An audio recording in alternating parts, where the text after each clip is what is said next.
Olá, alunos do sétimo ano da Academia de Ensino, aqui é o professor Aderson. E pessoal, eu vou começar hoje o capítulo 3, População Brasileira, com vocês. Antes de eu começar esse capítulo, eu gostaria de fazer algumas considerações.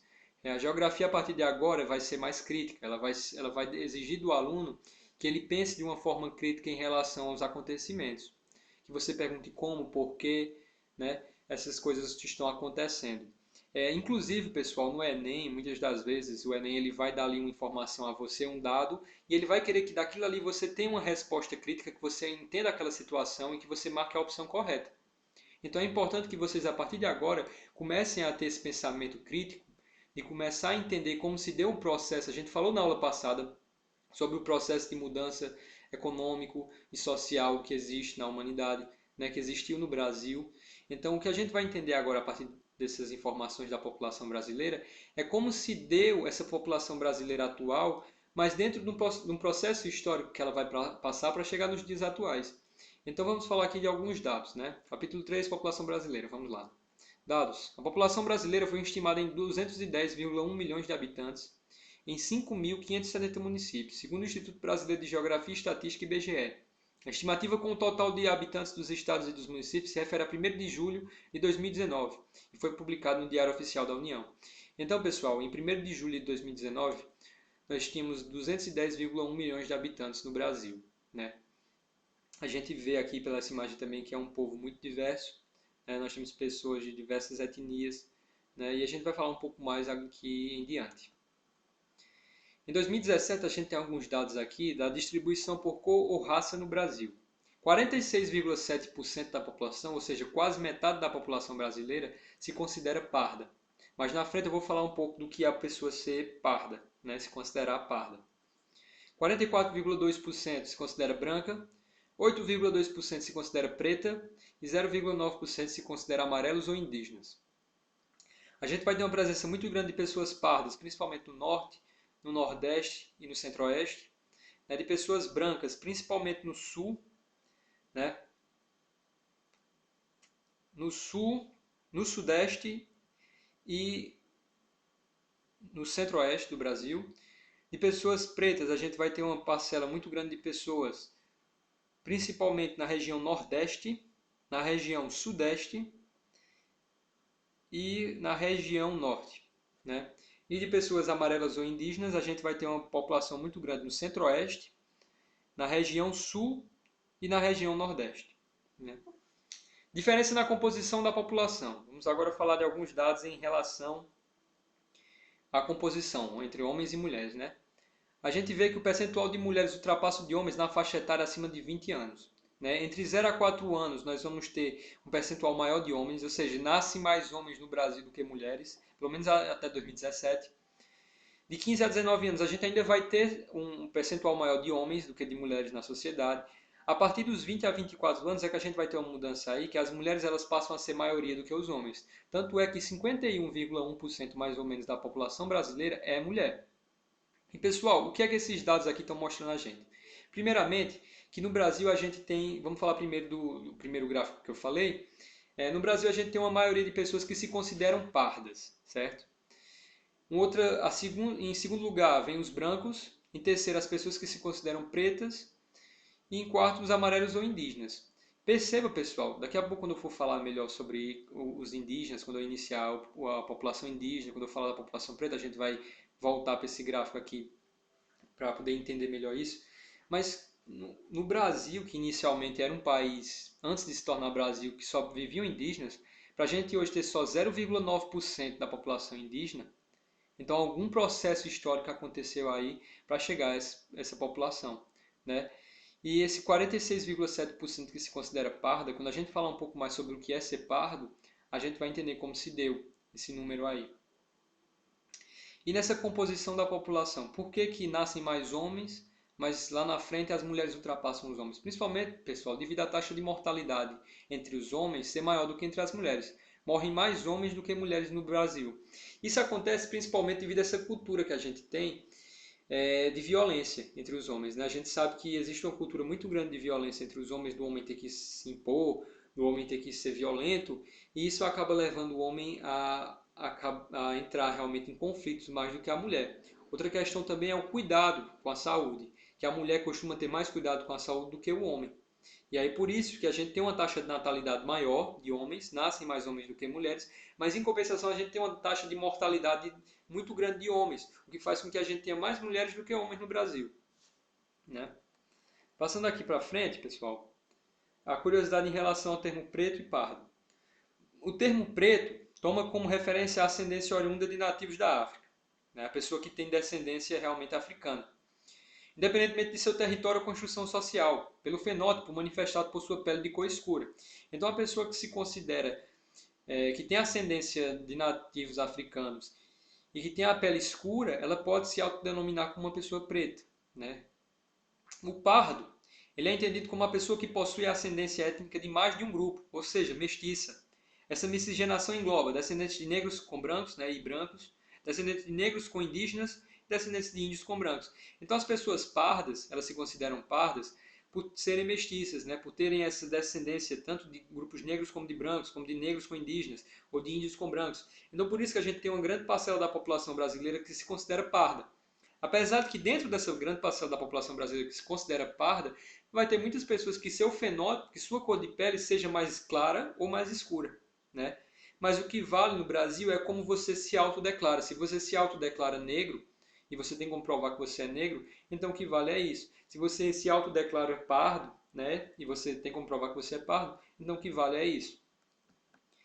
Então, no Brasil, a gente percebe aqui, olhando esse dado, que a gente vai ter um processo de miscigenação muito grande.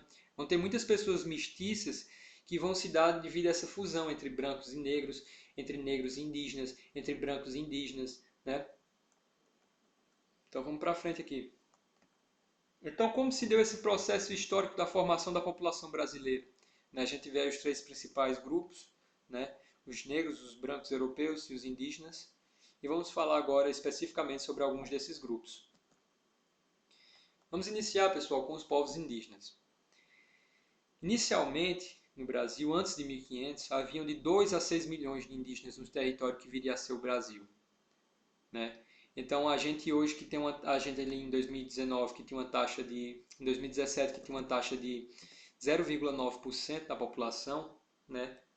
Inicialmente a gente tinha aqui no Brasil de 2 a 6 milhões de indígenas no nosso território, né? Sendo desses índios, a maioria eram os tupis e os guaranis. Os tupis ocupavam a região costeira que se estende do Ceará a Canané em São Paulo, e os guaranis espalhavam-se pelo litoral sul do país e a zona do interior, na bacia dos rios Paraná e Paraguai. Em outras regiões encontravam-se outras tribos, genericamente chamados de tapuias. Tapuias é uma palavra do tupi que designa índios que falam outras línguas. Então perceba, pessoal, que existiam vários povos aqui no Brasil.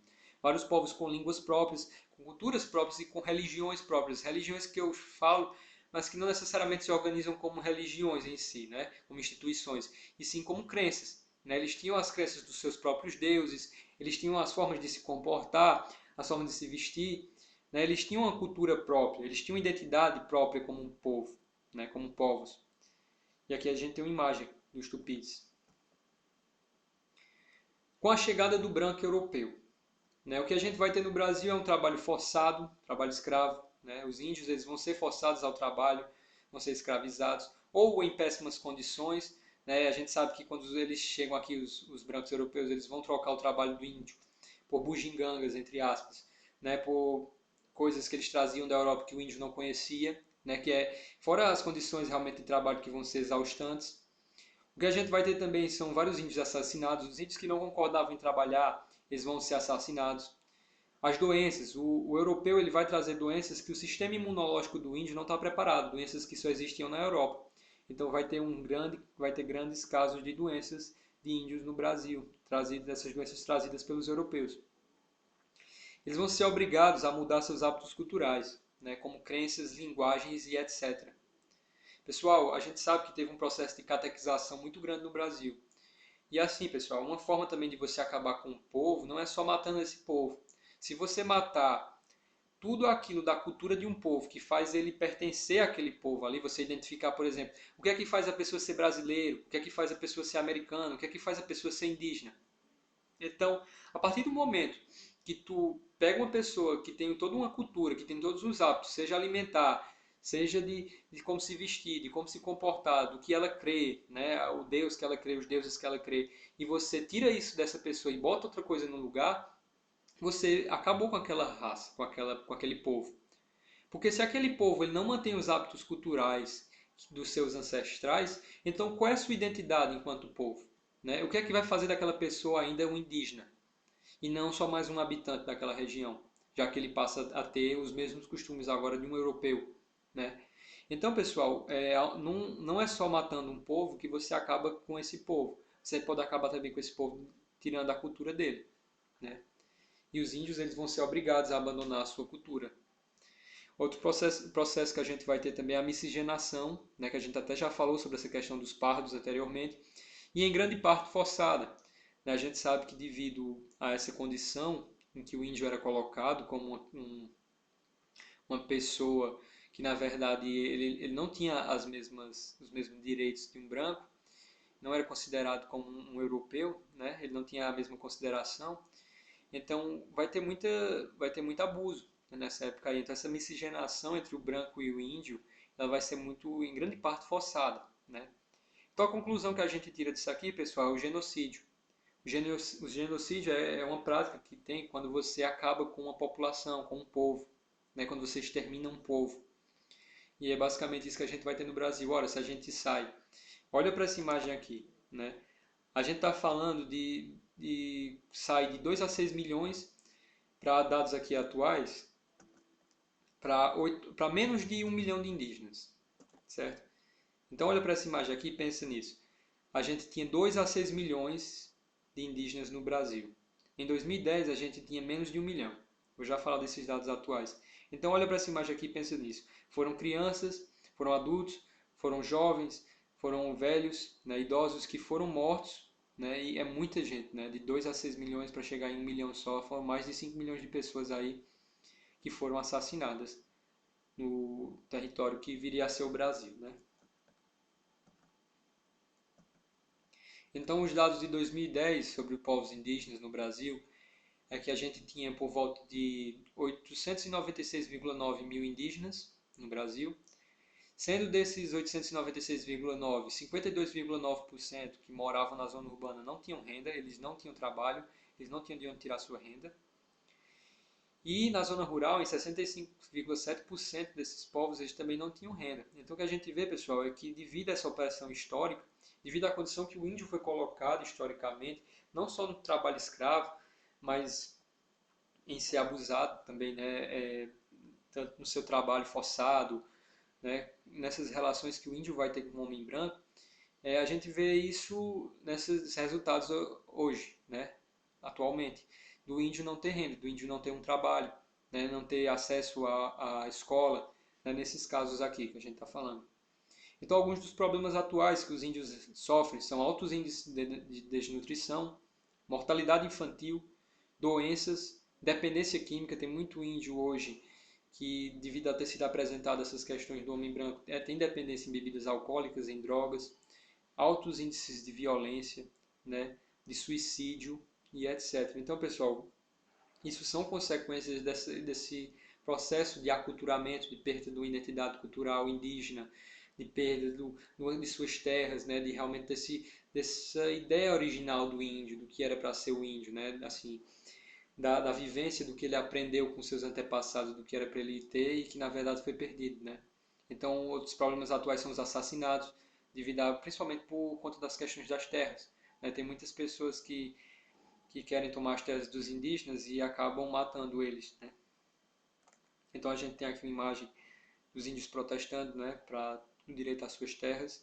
E pessoal, essa questão do extermínio indígena não foi só no Brasil, né? Em toda a América teve um processo de extermínio dos povos locais, né? Nos Estados Unidos foi muito forte também esse extermínio.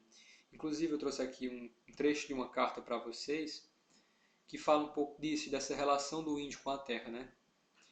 Em 1855, o cacique Seattle, da tribo Suquamish, não sei se é assim que pronuncia, do estado de Washington, enviou esta carta ao presidente dos Estados Unidos, Francis Pierce, depois de o governo haver dado a entender que pretendia comprar o território ocupado por aqueles índios. faz mais de um século e meio, mas o desabafo do cacique tem uma incrível atualidade. Um trecho da carta. Como pode-se comprar ou vender o céu, o calor da terra? Tal ideia é estranha. Nós não somos donos da pureza do ar ou do brilho da água. Como podemos então comprá-los de nós? Como pode então comprá-los de nós? Decidimos apenas sobre as coisas do nosso tempo. Toda esta terra é sagrada para o meu povo. Então perceba, pessoal, que para o índio, né, nativo, a relação dele com a terra é muito diferente da relação do branco, né, do branco europeu.